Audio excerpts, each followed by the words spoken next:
हा परमार्थ करण्याकरता तुकाराम महाराज सांगते की तुम्ही ओळखा की तुम्ही न दिसणारे आणि तुम्ही इथं फोटो काढून घेण्याकरता व्यवहार आहे. परंतु तुमच्या अंतःकरणात वाटलं पाहिजे की माझा फोटो निघत नाही, निघतच नाही आणि मला रूपच नाही, पण मी आहे का? कशामुळं? कारण मी जाणारो या सगळ्यांना, ह्या सगळ्या विश्वाला बी, शरीराला, पिंड्याला बी, ब्रह्मांडाला बी जाणारा बी. I am conscious. I am not body. म्हणजे मी शरीर नाही. I am not mind. म्हणजे मन सुद्धा नाही. आणि मी आता शिक्षण ते शब्द येतात काय शिक्षण 8वीचे तू कोण्या वर्गात आहे? 7वीला. 7वीला. मग 7वीचे ते शब्द आहे. मग शब्दाला अंतःकरणात ठेवणारी आहे. मग शब्दाला अंतःकरणात पास तू ते उत्तर देऊन पादाली आणि त्या तुझ्या मास्तरनं ते व्यवहार सांग की आता तुम्ही पादाली की तुला 7वीला का. तर तुम्ही लक्षात ठेवा की तुम्ही ओळखलं स्वतःला आणि तुम्ही न दिसणारे न मरणारे आहात. आणि बालपणी जे होते ते तारुण्यात होते आहेत आणि ते म्हातारपणात आहे. मग त्याच्याकडे लक्ष द्यायचं का तुमचा मुलगा वारला याच्यातून लक्ष कोणीकडे चाललं? दिसणाऱ्याकडं, दिसणाऱ्या मुलाकडे चाललं, दिसणाऱ्या मुलाकडे. आणि दिसणारी मी आहे. मग मी कशी दिसणारी, मुलगा कसा? म्हणून तुम्ही कमी खायला तुमच्या मनावर परिणाम झाला त्या घटनेचा. आणि मागच्या वेळेस तुम्हाला समजा गृहीत धरा की मागच्या योनीत होत्या तुम्ही आणि त्यावेळेस तुमचा मुलगा वारला, मुलं वारले बरी. मग ते आता ध्यानात नाहीत म्हणून दुःख होत नाही. तुम्हाला दुःख त्या अंतःकरणाचं आता आठवत नाही हे अंतःकरण, पण आठवण करणारे तुमच्या अंतःकरणात दुःख. तुमचा मुलगा वारला मग आम्हाला दुःख होत का? नाही. कारण आमचं अंतःकरण आमच्या इकडचं कोणी वारलं तर आम्हाला दुःख होत. आमचं तादात्म्य त्याच्याचे आणि तुमचं तादात्म्य याच्याचे. येरे म्हणून की आम्हाला फार दुःख झालं ते वरवरच आहे. आणि जे साक्षी आहे, आता तुम्हाला एक दृष्टांत सांगतो की सूर्याचा प्रकाश तिथे आहे ना, हो, आणि बेंदाडा ते का नाही. मग बेंदाडा ते लागला हलायला. मग ते कामून हलत, पाण्यामुळे हलत. वारं सुटलं ते पाणी लागलं, ते लागला का हलायला? नाही. मग ते त्याच्या जी चमक आहे ती सूर्याची आहे का पाण्याची? सूर्याची. मग सूर्याची मला ते हलतच का ना हलायला लागलं. कोणाचं आहे ते चमक? सूर्याची. सूर्याची. आणि ते म्हणायला मी हलाय. मग ते दिसतं ना हल्ल्याला, दिसत ते चमक हल्लेले दिसते. चमक कशामुळे हल्ली? पाण्यामुळं. आणि प्रतिबिंब कशात झालं? पाण्यात. आणि कोणाचं होतं? सूर्याचं. सूर्याचं होतं आणि ते पाण्यात प्रतिबिंबित झालं. मग ते आलं, कोण आलं? पाणी चमक पाणी आलं. खरं आहे. मग ते प्रतिबिंब हल्लं का हल्लं नाही? प्रतिबिंब हल्लं. हल्ल्याला दिसलं पण त्यानं ओळखाव मी हालत नाही. त्यानं ओळखाव दिसत हल्ल्याला पण ओळखाव का? मग तुम्ही चैतन्य आहात ना, मग अंतकर, मग तुम्ही दृश्य आहात. तुम्ही जाणणारे आहात का जाणण्यात येणारे आहात? जाणणारे मग जाणणारे म्हणल्यावर दिसणारे आहात का? नाही. मग दिसणार काय वाटतं आपल्याला? शिकवलं काय आपल्याला? की आपण तुमच्या आईची मुलगी आहोत असं आपल्याला शिकवलेलं आहे. आणि आपण ओळखलेलं आहे की मी न दिसणार. मग तुम्ही आता वारकरी संप्रदायात सांगितलं देव माझा मी देवाचा आणि मी देवाचा का? मी फलाण्या माईचा नाही, देवाचा. मी देव. मग असं ते बी बरं, ते बी आपल्या अनुभवाचं आहे आणि हे बी आपल्या अनुभवाचं आहे. म्हणजे त्या प्रतिबिंबाचं हलणं सुद्धा अनुभवाचं आहे आणि हलत नाही हे ओळखता बी येतं. ओळखणं वेगळं. मग ओळखलं ना ते हालत नाही. म्हणजे ते हालत प्रतिबिंब कोणाचं आहे? सूर्य मग सूर्य हालत नाही. मग इथं कसं दिसायचं? पाण्यामुळं. इथं हलताना पाण्यामुळं आलंय. आणि प्रतिबिंब कशात दिसलं? पाण्यात. आणि कोणाचंही? सूर्याचं. मग सूर्याचं मग ओळखावं लागेल ना आपल्याला. काय ओळखावं लागत. आपण हलत नाही. मग त्या चमक होती पाण्यात. जरी पाणी आलं तरी त्याचे का आपण? नाही. आपण कोणाच्या पण प्रतिबिंबित कशात आलं? पाण्यात. मग पाणी आलं तर काय? पाणी कशानं हल्लं? वाऱ्यानं. वाऱ्यानं पाणी हल्लं तर कोण हल्लं वाटतं? प्रतिबिंब. पाणी चमक सुद्धा हल्ली असं वाटत. परंतु ओळखलं काय? पाण्यामुळे चमक आली. म्हणून कर्मण्य हे अकर्म पश्ये. काय म्हणजे जे काही क्रिया होतात त्या क्रियेमध्ये जो अक्रियता पाहतो. मग मग समजा आता आपण दिवसा कामं करतो, स्वयंपाक करतो, काही करतो. मग प्रकाश असला तरच करतो. हो. पण प्रकाशाशिवाय करतो का? नाही. पण प्रकाश करतो का? नाही. काय प्रकाशाशिवाय आपण करीत नाही. पण प्रकाश काही करीत नाही. तसं चैतन्याशिवाय आपण काहीच करीत नाही. पण चैतन्य करीत नाही. तर आपल्याला ऐकायला लहानपणापासून आपणच करतो. मीच बोलायला लागलो. आता काय वाटतं? मीच बोलायलो, मीच ऐकायलो. हा, मी सांगू लागलो. मग संस्कार होते. पण ती वाणी सांगण्याचं साधन आहे. पण मला काय वाटतं मी सांगायला. मग चैतन्याशिवाय बोलण्याचा व्यवहार आहे का? नाही. त्या वाणीशिवाय बोलण्याचा व्यवहार आहे का? मग कोणावर टाकायचे ते? चैतन्याशिवाय नाही आणि वाणीशिवाय बी उच्चार झाला नाही. मग कोणावर ते बोलणं कोणावर टाकावं लागेल?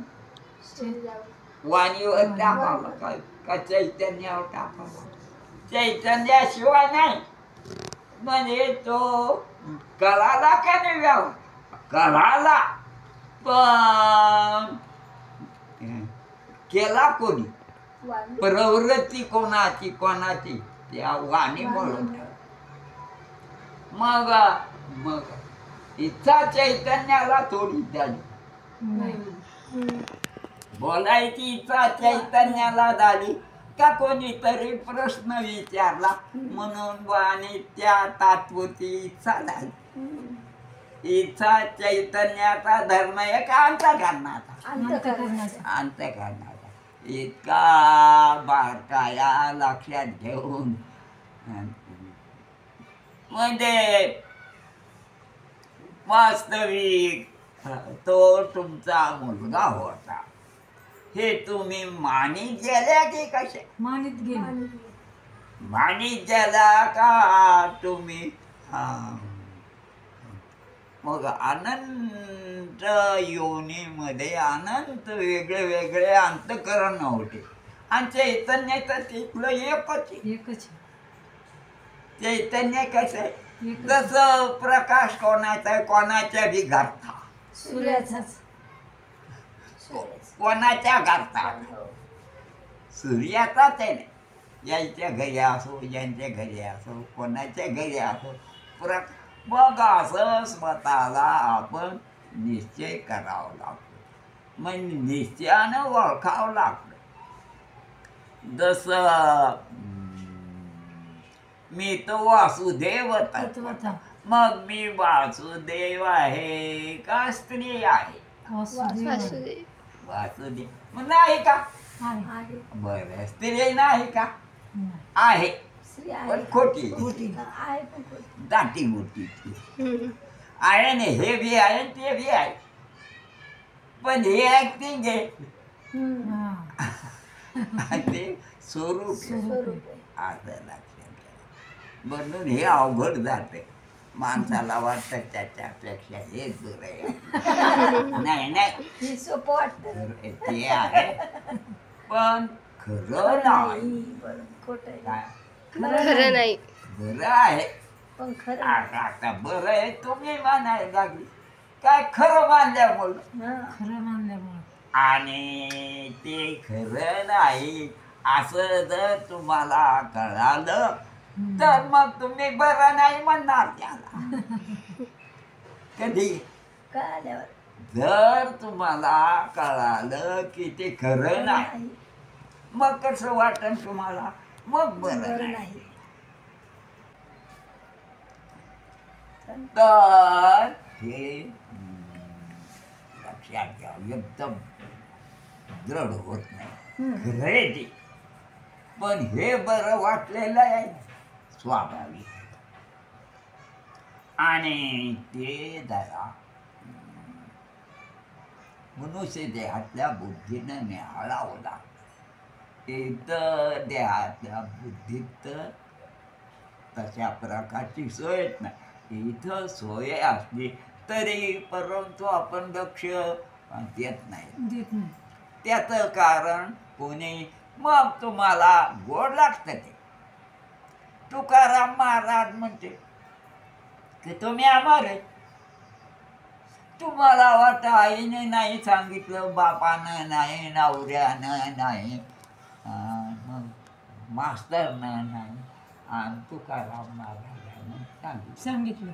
मग ते आवडतं माणसाला पण हे आंघोळणी पडलेलं असतं ना मग हे रूढीने हे खरं वाटतं. हे खरं वाटतं पण ते विचार केल्यावर खरं वाटतं. एकदम म्हणजे अशा रीतीनं आपण सुख दुःख आता समजा गृहीत धरा.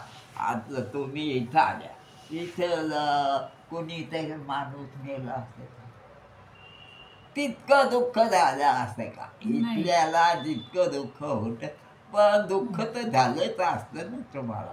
थोडं थोडं झालं असतं आणि इथल्याला जास्त झालं असतं. तसं हे संसारातलं जे दुःख आहे हे शरीर संबंध जोपर्यंत आहे तोपर्यंत होणारच झालं. आठवणी ना कधी बी होणार पण तुम्हाला येऊन जाऊन ते खोटं समजावं लागलं आणि हे खरं लक्षात घ्यावं लागतं. म्हणजे लक्ष कुणीकडे ठेवावं लागेल खऱ्या खऱ्याकडे. आणि खोट्याकडे ते बी अनुभवाला येणार परंतु ते खोटं समजावं लागेल बिचारावं आपल्या मनानं मनातच आपल्याला अशा प्रकारचं जसं तुम्ही तुमच्या माहेरचं आडनाव काय गायकवाड. हा, आणि इथे काय भोजने. वेगळेच आहे. मग याच्यानं फरक पडतो ना. मग इकडं आल्यानंतर आता लग्न झाल्यावर आपल्याला इकडचंच मानावं लागेल सगळंही धारा इकडं सुतक पडलं तर आपल्याला धारावं लागेल आणि तिकडं कोणी मेलं तर सुतक नाही नाही. हो ना. या हा. तसं समजावं लागतं की मला मुलगा बी नाही त्याचा मृत्यू बी नाही त्याचा जन्म बी नाही त्याचा मृत्यू बी नाही, असं जन्म. समजावं लागतं आणि मी चैतन्य आहे. मग मी चैतन्याचं प्रतिबिंब आहे का फलाण्या गावची मुलगी आहे चैतन्याचं प्रतिबिंब. फलाण्याची मुलगी आहे मी का मी देवाचं प्रतिबिंब मी देवाचं देवाचं प्रतिबिंब. प्रतिबिंब. मग देवाचं प्रतिबिंब म्हणल्यावर फलाण्याची मुलगी कसं खोटे म्हणावं खोटंच. आहे व्यवहारात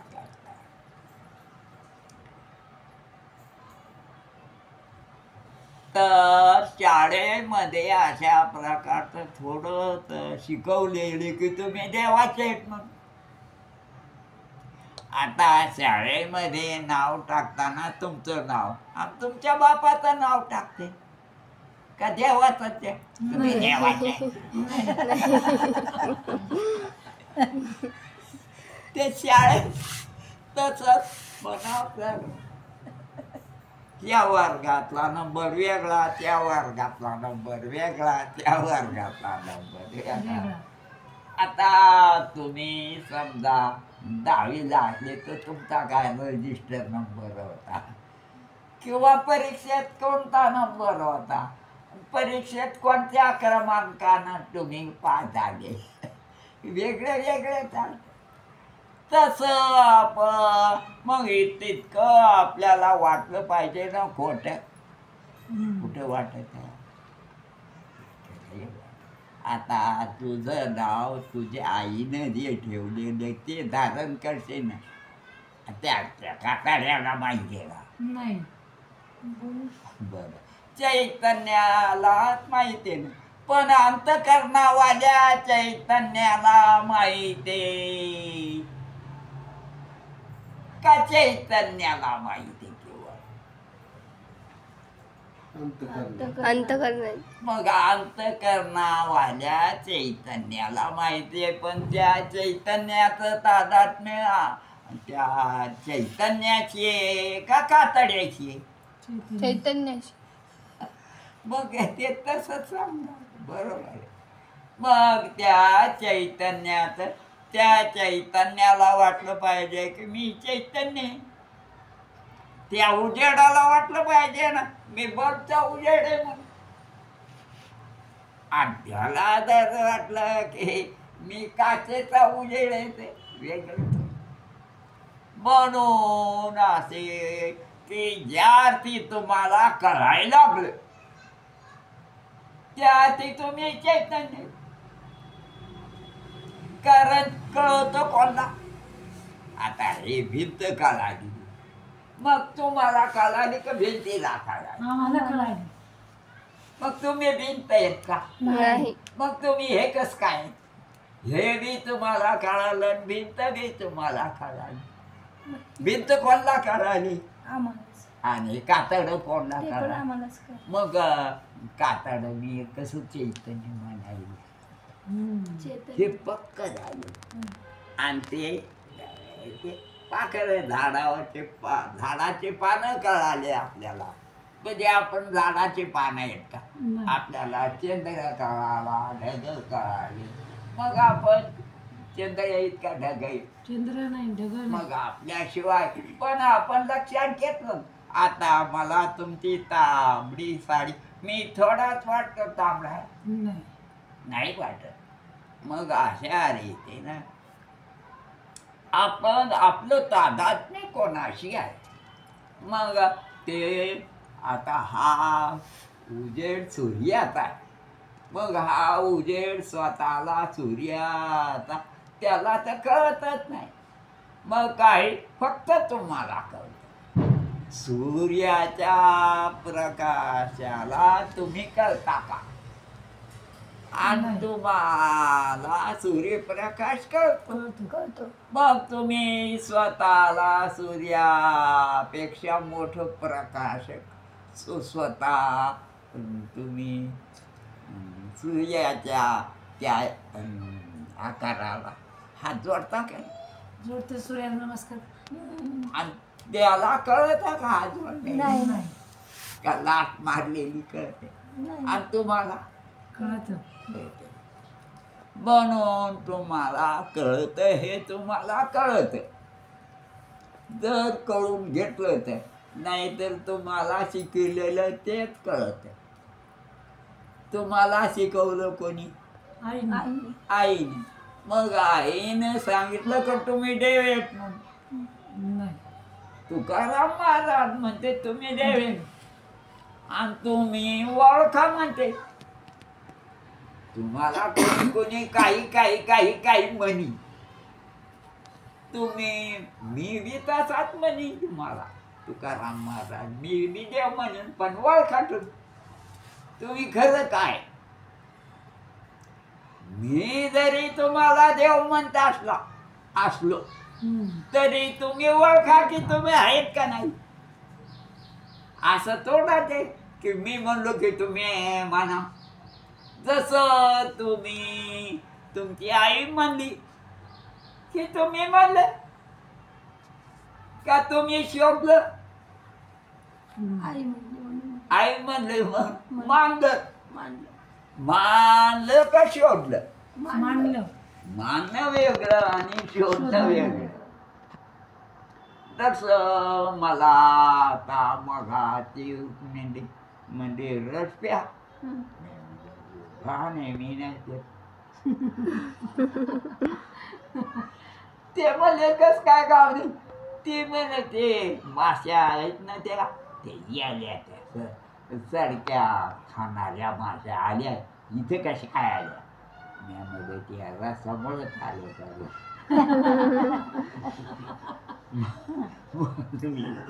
सारखा रस नाही घेत तिला वाटलं मी सांगितलं कामून घेईना म्हणजे साडका म्हणून घेईल प्रत्येकात आता तुम्ही इथं चहा आणला तुम्ही म्हणजे घ्या मारा मी म्हणलं मी चहा घेत नसतो तुम्ही म्हणले वा वा घ्यावाच लागला ना आम्ही अरे वा तुम्ही आला म्हणजे मी घ्यावा असं तेवढं मुसलमानाच्या घरी गेलो ते म्हणते खाऊ बिर्याणी गोष्ट कैसे खाएंगे बोले हम खाते तुम खाते होंगे उसका मतलब ये नहीं कि हम भी खाना हमें भी खाना चाहिए बरं ते पाहून बरं त्या रुक्मिणी आहे का भाई हाय हाय मावशी आई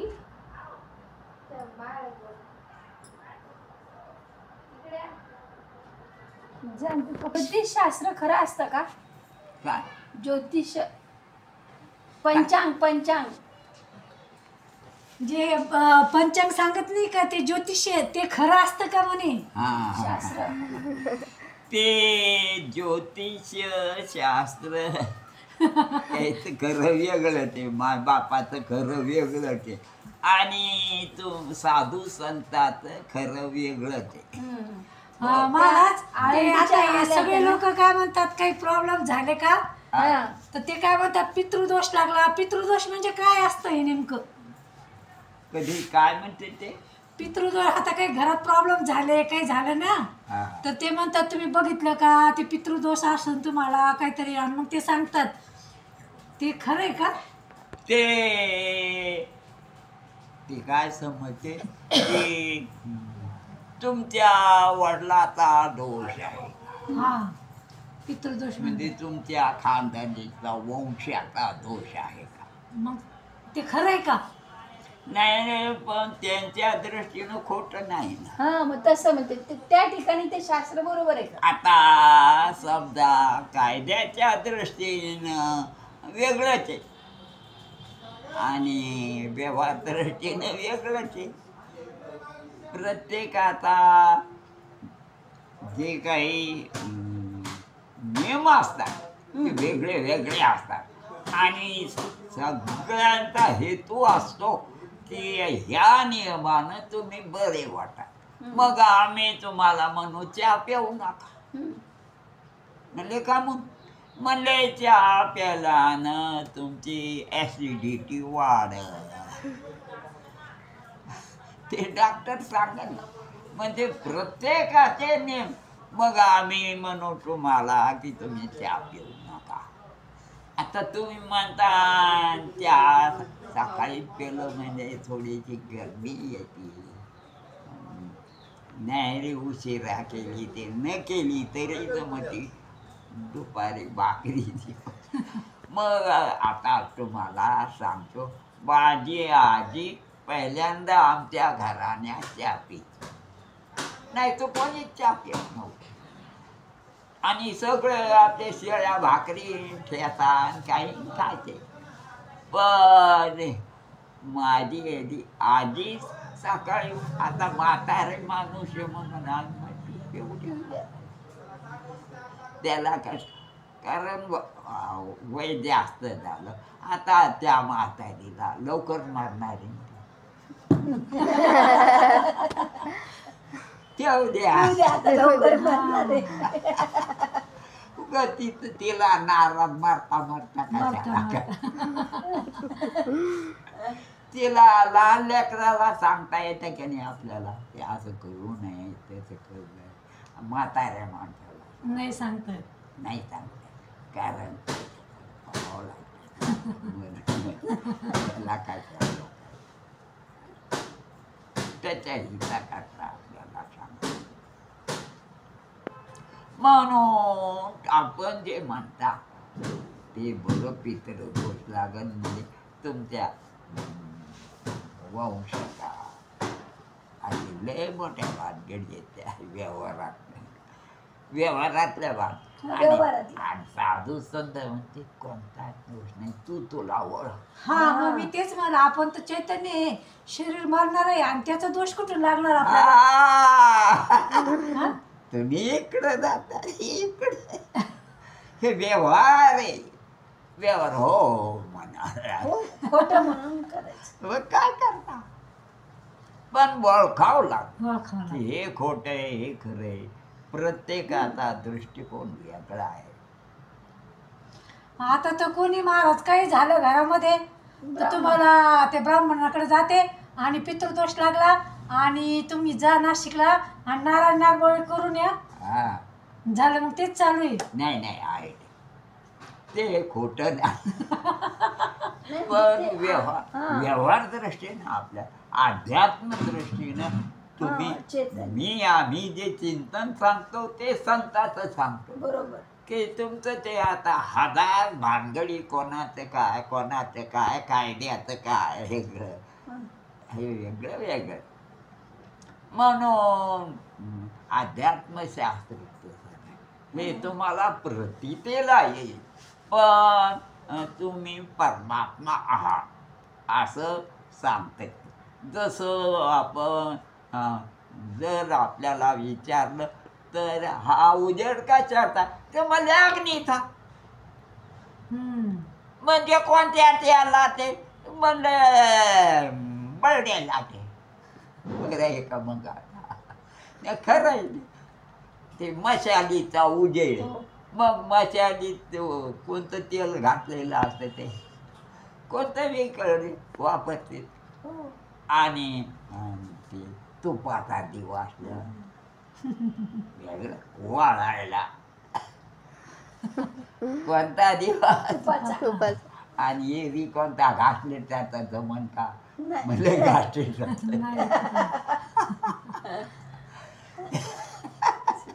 काही असतं ते कर्मकांड असते ते आणि मग ते कोणी कोणी म्हणतो काय तर वास्तूची पूजा नाही केली. मग वास्तूला वास्तूच कळत नाही, त्याची पूजा त्याला कशी कळणार? हा, तुमचं खरं आहे. आपण काहीच नाही मानायचं. आता चैतन्याच्या ठिकाणी दुःख नाही, सुख नाही, आणि तर मोठी शांती जर केली तर मग दुःख चैतन्य आपण माणूस आहेत का चैतन्य? आपण चैतन्य. हा मग आपण चैतन्य आणि माणूस बी आहे पण खोटे माणूस. खोटे तसं ऍक्टिंग करायला ऍक्टिंग करायला लागलं तर त्याच वेळेस ऍक्टिंग त्या नाटकाच्या संवादाप्रमाणात आपल्याला बोलावं लागेल ना. तिथं जर बोलले तर ते जमतं का? म्हणून ते ऍक्टर जे असतं त्याला होती बिडी प्यायची सवय. आणि ते रामाची ऍक्टिंग करू लागला तर राम काय करायला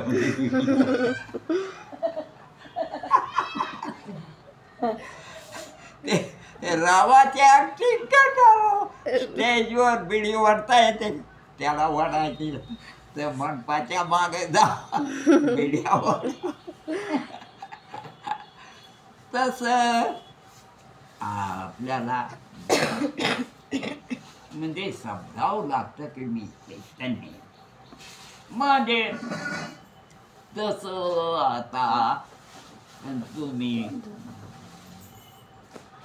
त्या डॉक्टर सांगतो की तुम्हाला ऍसिडिटी झाली मग तुम्ही गोळ्या घ्या. मग कोणत्या गोळ्या?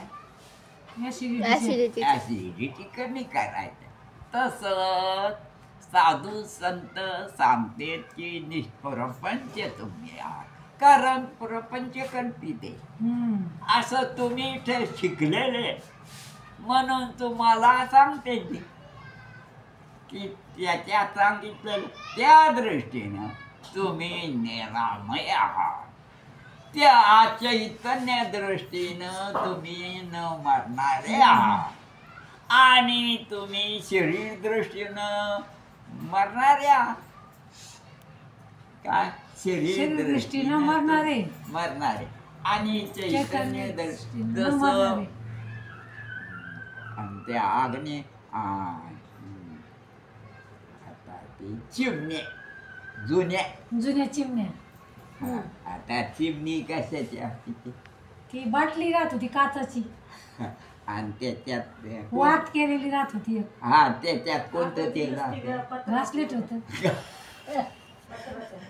मग चिमणीनं वाळायला जमन का?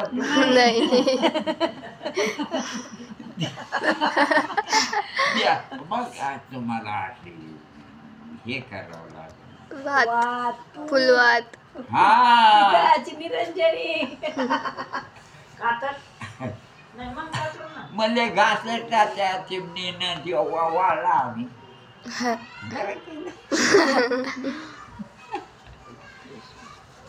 कोणत्या भीतीला टाकून वाळायला जमत का? कशाला टाकून नाही म्हणते ते. अरे घातले तेल टाकून उजेडाला जमत बाबा. वळायला घातलं तेल जमत. कमीत कमी कढीचं तेल पाहिजे ना कमीत कमी. आता तूप टाकायला ते फार छान झालं परंतु घातलं तेल टाकून जमणार नाही जमणार. आणि बळडे टाकलं बळडे तर गाडीच्या टाकायला लागत.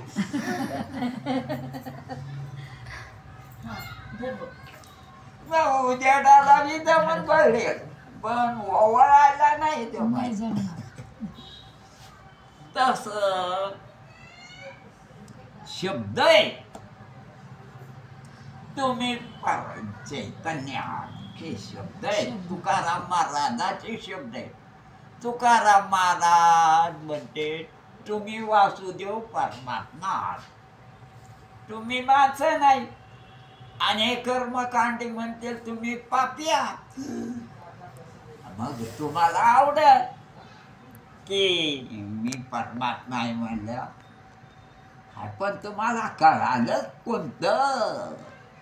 तुम्ही तादात्म्य कोणाशी करता? शरीराची करता की चैतन्य? चैतन्य आहे पण तादात्म्य करता का? चैतन्याशी तादात्म्य करा.